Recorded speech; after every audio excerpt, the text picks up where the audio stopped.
بسم اللہ الرحمن الرحیم۔ جب سے دلی کے اندر مولانا شمائل ندوی صاحب اور جاوید اختر نامی ملحد فلسفی اور شاعر کے درمیان وجود باری تعالیٰ کے عنوان پر مناظرہ ہوا ہے، الحمدللہ اس کا سب سے بڑا فائدہ یہ ہوا ہے کہ چہار جانب توحید کے زمزمے گونجتے نظر آ رہے ہیں۔ بہت سارے لوگوں کو قبول اسلام کی توفیق بھی الحمدللہ مل چکی ہے، اور دنیا بھر میں مفکرین، مبلغین، واعظین عقیدہ توحید اور وجود باری تعالیٰ کے حوالے سے مضبوط دلائل کے ساتھ الحمدللہ گفتگو کرتے نظر آ رہے ہیں۔ حال ہی میں ایک مختصر ویڈیو نظروں کے سامنے سے گزری۔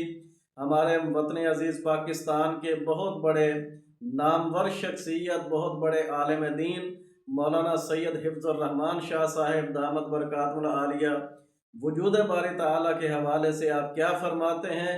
بڑی پیاری ویڈیو ہے، ذرا محبت کے ساتھ سماعت فرمائیے۔ جزاکم اللہ۔ فرمایا وَإِنَّ لَكُمْ فِي الْأَنْعَامِ لَعِبْرَةً نُسْقِيكُم مِّمَّا فِي بُطُونِهِ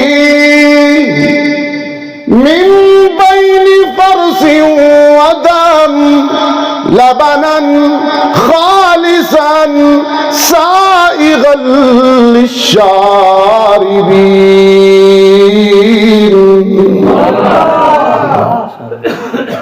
دودھ کا گلاس پیتے ہو یا دودھ پتی پیتے ہو کہ پانی ڈالتے ہو؟ ہاں، دودھ پتی۔ جزاک اللہ۔ دودھ، یہ قرآن ہے، قرآن۔ دودھ کا گلاس پینے سے پہلے سوچا کرو تیری بھینس کی رنگت سے آئے، گوبر بدبودار ہے، پیشاب پیلا ہے، خون سرخ اور ناپاک ہے۔ چار منفی اور بدبودار چیزوں میں سے تیرے برتن اور گلاس میں خوش ذائقہ، خوش رنگ اور عمدہ دودھ لانے والا کون ہے؟